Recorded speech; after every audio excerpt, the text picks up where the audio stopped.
Hi there everyone, welcome to my channel. So in this video guys, I will discuss to you how to write a program that demonstrate the concept of inheritance using a vehicle. Before we start, I would like to say thank you so much to all my viewers, silent viewers, and supporters in my channel. Thank you for watching my videos. If you are new with my channel and then you like this video, please hit the like button. Don't forget to share. Please support my channel guys if you are new by clicking the subscribe button. So let's begin.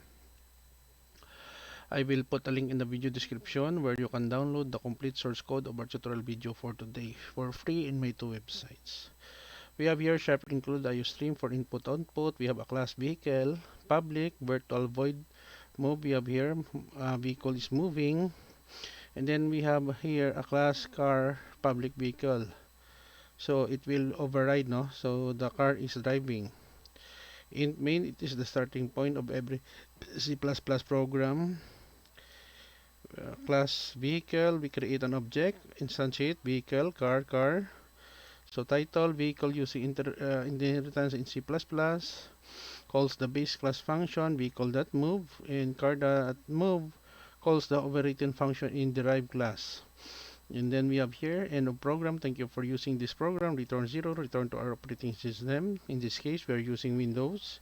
And then the right curly bracket to close the body of our program. Let us click the run button to see the output. So we have here the output vehicle using inheritance in C++.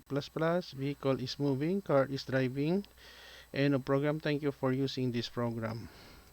Okay guys, so this is the end of my presentation on vehicle using inheritance in C++ programming language. Thank you so much for watching.